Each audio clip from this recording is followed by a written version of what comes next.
RTC కార్మికుడు శంకర్ గౌడ్ మృతికి సంతాపం తెలుపుతూ మరి ఆ అమరవీరుడికి అశ్రు నివాళి తెలుపుతూ అదేవిధంగా ఈరోజు ఆ ఆర్టీసీ అమరవీరుడు శంకర్ గౌడ్ అంతిమ యాత్రకు వెళ్ళడానికి మరి బీఆర్ఎస్ పార్టీ తరపున మాజీ మంత్రివర్యులు శ్రీమతి సవితా ఇంద్రారెడ్డి గారు, అదేవిధంగా మరి కౌన్సిల్లో ఫ్లోర్ లీడర్ శ్రీ మధుసూదనాచారి గారు, అదేవిధంగా నర్సంపేట ఎక్స్ఎమ్మెల్యే పెద్ది సుదర్శన్ రెడ్డి గారు, వీళ్ళందరూ కూడా మహబూబాబాద్లో వారి అంతిమయాత్రకు పోతుంటే వారినందరినీ కూడా మార్గం మధ్యలోనే అడ్డుకోవడం, పూర్తిగా శ్రీనివాస గౌడ్ మాజీ మంత్రి గారిని వీళ్ళందరినీ కూడా అడ్డుకోవడాన్ని, అరెస్ట్ చేయడాన్ని బీఆర్ఎస్ పార్టీ తీవ్రంగా ఖండిస్తున్నది. నిజానికి మా ఇంటికి కూడా పోలీసులు పొద్దున ఒకసారి వచ్చి వెళ్ళారు. అదేవిధంగా మళ్ళీ వస్తుంటే వస్తున్నారన్న సమాచారం తెలుసుకొని నేను ఈరోజు ఇక్కడికి రావడం జరిగింది. నిజానికి ఆర్టీసీ కార్మికుడి హత్య అది ఆత్మహత్య కాదు, నిజానికి ప్రభుత్వం చేసిన హత్య. వాళ్ళ కోరికలు చాలా న్యాయమైనవి.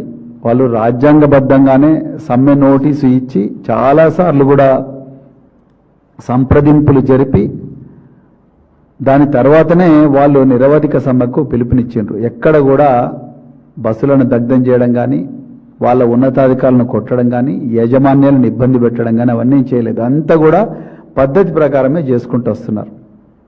కానీ దానికి కూడా నిన్న తాండూరు పోలీసు వాళ్ళు ఇచ్చిన నోటీసు చూస్తే చాలా భయానకంగా ఉంది.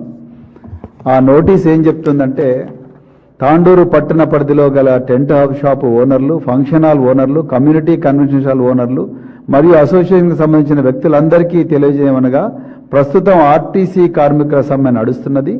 ఇట్టి సమ్మె పూర్తిగా చట్ట విరుద్ధమైనది మరియు గవర్నమెంట్కి వ్యతిరేకమైనది. చూడండి వీళ్ళ పదజాలం.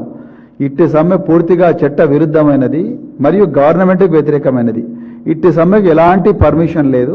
కావున పైన తెలిపిన వ్యక్తులందరూ ఇట్టి సమ్మెకు మీ యొక్క సామాన్లు కానీ, టెంట్లు కానీ ఇచ్చి అట్టి సమ్మెకు మద్దతు పలికినచో అటు వారి పైన చర్యలు తీసుకుంటామని ఈ సందర్భంగా తెలియజేస్తున్నాము. ఇంకా 2 రోజులు అయితే ఏం చెప్తారంటే, ఈ సమ్మెకు సంబంధించిన ఏ న్యూస్, ఏ జర్నలిస్ట్ రాసినా కూడా ఆయన మీద కూడా చర్యలు తీసుకుంటామని చెప్పే ప్రయత్నం ఈరోజు చేస్తూ ఉన్నారు. సరే, ఇక ఒకవైపు ఆర్టీసీ కార్మికుల సమ్మె అయితే, మరోవైపు నిజంగా ఈరోజు తెలంగాణ ప్రజలకి ఈ విషయం చెప్పాలంటే నాకే భయం వేస్తున్నది, నిజంగా ఆందోళన కలుగుతున్నది. రాబోయే 2 సంవత్సరాలు తెలంగాణ ప్రజల భవిష్యత్తు రక్షణ ఈ రేవంత్ రెడ్డి గారి పాలనలో ఎట్లుంటుందో అన్న ఆందోళనతో ఈరోజు ఈ ప్రెస్ మీట్ పెట్టడం జరుగుతున్నది. నిజంగా భయానకమైన విషయాలు కొన్ని జరుగుతూ ఉన్నాయి, అవి మీకు చెప్పాలి. బీఆర్ఎస్ పార్టీ మొదటి నుంచి కూడా చెప్తున్నది, ఈ 2023లో రేవంత్ రెడ్డి గారు తాను ముఖ్యమంత్రి శాఖ తీసుకోవడం మాత్రమే కాకుండా, ఆయన మున్సిపల్ మరియు పట్టణాభివృద్ధి శాఖ మాత్రమే తీసుకోకుండా, ఈ ఆంధ్రప్రదేశ్ గత ఉమ్మడి ఆంధ్రప్రదేశ్ అదేవిధంగా తెలంగాణ చరిత్రలో ఎన్నడూ లేని విధంగా హోంశాఖ కూడా తన దగ్గరే పెట్టుకున్నారు. ప్రజలు మామూలుగా జరిగిపోయే వారం అనుకున్నారు ఆ రోజు. అదేవిధంగా తన అనుచరుడైన పొంగులేటి శ్రీనివాసరెడ్డి గారికి రెవెన్యూ శాఖ ఇవ్వడమే కాకుండా వారి చేతిలో సమాచార పౌర సంబంధాల శాఖ కూడా పెట్టారు. ఇది మామూలు విషయం అనుకున్నారు అందరు. కానీ ఇక్కడే తెలంగాణ ప్రజలు పప్పులో కాలేశారు.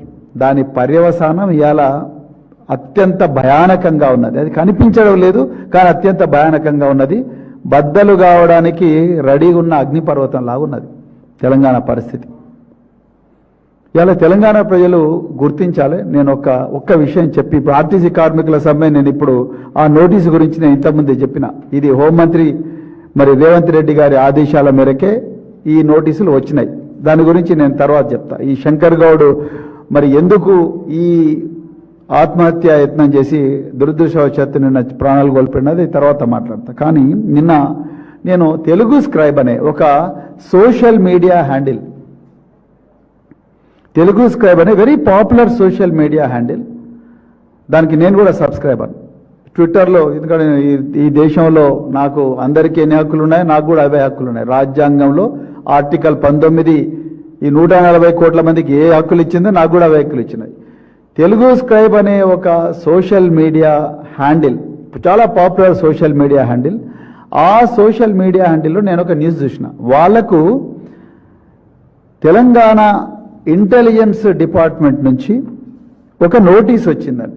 అంటే వాళ్ళు ట్విట్టర్కి పంపించిండ్రు, అంటే ట్విట్టర్ అంటే ఎక్స్, ట్విట్టర్కి పంపించిండ్రు. ఆ ట్విట్టర్ నుంచి వీళ్ళకు నోటీస్ వచ్చింది. ఆ తెలంగాణ ఇంటెలిజెన్స్ డిపార్ట్మెంటు ట్విట్టర్కు ఏం నోటీస్ పంపించిందా అంటే, తెలుగు స్క్రైబ్ అనే ఒక సంస్థ ఉన్నది. ఆ తెలుగు స్క్రైబ్ అనే ఒక సంస్థ చాలా రోజుల నుంచి కూడా చాలా ఘోరమైన కంటెంట్ పెడతా ఉన్నది. డిఫామేటరీ కంటెంట్, అంటే చాలా మందికి పరువు నష్టం కలిగించే విధంగా మరి కంటెంట్ పెడతా ఉన్నది. అదేవిధంగా మరి వీళ్ళ పెడుతున్న న్యూస్ వల్ల, ఈ తెలుగు స్క్రైబ్ అనే ఒక న్యూస్ అవుట్లెట్ పెడుతున్న న్యూస్ వల్ల ఈ రాష్ట్రంలో పెద్ద ఎత్తున కూడా మత కల్లోలాలు, లేకపోతే కుల కల్లోలాలు, లేకపోతే పెద్ద ఎత్తున కూడా అశాంతి, అభద్రత వచ్చే పరిస్థితి ఉన్నది. అదేవిధంగా ఈ తెలుగు స్క్రైబ్ అనే ఒక న్యూస్ మీడియా వీళ్ళు తెలంగాణ ప్రజలకు వ్యతిరేకంగా కంటెంట్ పెడతా ఉన్నారు, అంటే న్యూస్ ఇస్తా ఉన్నారు అని చెప్పి ఇంటెలిజెన్స్ అధికారి, ఆయన పేరు చెప్పాలంటే, నేను కూడా ఒక ఐపీఎస్ ఆఫీసర్నే. నేను కూడా తెలంగాణలో ఉమ్మడి ఆంధ్రప్రదేశ్లో 26 సంవత్సరాలు ఐపీఎస్ ఆఫీసర్గా పనిచేసిన. నా బ్యాచ్మేట్స్ నిన్ననే డీజీపీలు అయినరు అందరు కూడా. ఆ డిపార్ట్మెంట్లో పనిచేసిన అధికారిగా నేను ఆయన పేరు చెప్పాలంటే నాకు భయం వేస్తున్నది. అంటే ఆయన మీద కోపంతో కాదు, ఒక ఆఫీసర్ను రేవంత్ రెడ్డి, అయ్యా రేవంత్ రెడ్డి గారు దయచేసి ఆలోచించి, మీరు ఏం చేస్తున్నారో నాకు తెలియదు, కానీ మీరు చాలామంది ఐపీఎస్ ఆఫీసర్లను వాళ్ళ ప్రాణాలను ప్రమాదంలో నెడుతూ ఉన్నారు. మీరు ఆ ఐపీఎస్ ఆఫీసర్తోని మీరు ఏం చేసిండ్రు, సిఐసెల్ అనే ఒక సంస్థ మా దగ్గర ఉన్నది. ఆ సంస్థతోని మీరు ట్విట్టర్కి ఒక నోటీస్ ఇచ్చిండ్రు. ఆ సంస్థ పేరు సిఐసెల్. నిజానికి పోలీసు డిపార్ట్మెంట్లో 99% మంది ఆఫీసర్లకు ఈ సిఐసెల్ అంటే ఏంది, అది ఎక్కడుంటుంది, అది ఏం చేస్తుంది, వాళ్ళ పని ఏందని తెలియదు, తెలవాల్సిన అవసరం లేదు. కానీ అలాంటి ఒక సిఐసెల్తోని మీరు ట్విట్టర్కు ఈ తెలుగు స్క్రైబ్ అనే ఒక న్యూస్ అవుట్లెట్ మీద ఒక నోటీస్ ఇప్పించారు. ఇది మామూలు నోటీస్ కాదు. నేను అదే తెలంగాణ ప్రజలకు, ఇక్కడ కూర్చున్న జర్నలిస్టులందరికీ చెప్పాలనుకుంటున్నా. మీరు కూడా మీ తోటి జర్నలిస్టులకు చెప్పండి, తెలంగాణ ప్రెస్ క్లబ్కి చెప్పండి, అదేవిధంగా ప్రెస్ క్లబ్ ఆఫ్ ఇండియాకి చెప్పండి, ఎడిటర్స్ గిల్డ్ ఆఫ్ ఇండియాకి చెప్పండి. దీంట్లో ఇది మామూలు నోటీస్ కాదు.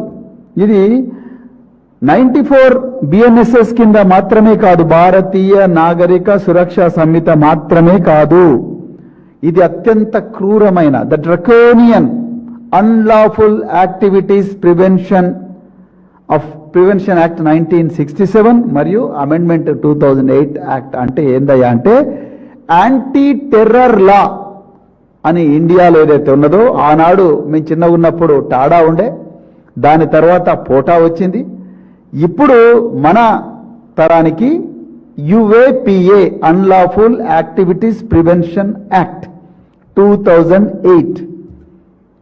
ఈ మధ్యకాలంలో 2019లో దాన్ని మరింతగా మాడిఫై చేశారు ఇప్పుడున్న ఎన్డీఏ ప్రభుత్వం. ఇది కేవలం టెర్రరిస్టుల మీద మాత్రమే పెట్టే చట్టం, దయచేసి అందరూ గుర్తుపెట్టుకోవాలి. ఆనాడు ముంబై నగరం మీద కసబ్ మరియు 10 మంది తీవ్రవాదులు పాకిస్తాన్ నుండి వచ్చి ముంబైలో దాడులు చేసి దాదాపుగా 400 మందిని చంపితే, ఆనాడు పెట్టిన ఒక ఎక్స్పర్ట్ కమిటీ దీన్ని మాడిఫై చేయాలి, 1967లో వచ్చిన ఈ చట్టాన్ని మాడిఫై చేసి దేశంలో ప్రజల భద్రత, ప్రజల ధన మాన ప్రాణాలను కాపాడాలి, ఈ దేశ సార్వభౌమాధికారాన్ని కాపాడాలి, to save the integrity, internal security and sovereignty of this nation called India. ఈ చట్టం వచ్చింది ఈ 1967 నుంచి 2008లో మళ్ళీ దీన్ని మాడిఫై చేసిండ్రు, 2019లో మళ్ళీ మాడిఫై చేసిండ్రు. చాలా ఎక్కువ పవర్స్ పోలీస్ ఆఫీసర్కి ఈ దేశంలో ఏది చట్టం మీద వచ్చిందో కేవలం ఆ యుఏపిఏ ద్వారానే వచ్చినాయి.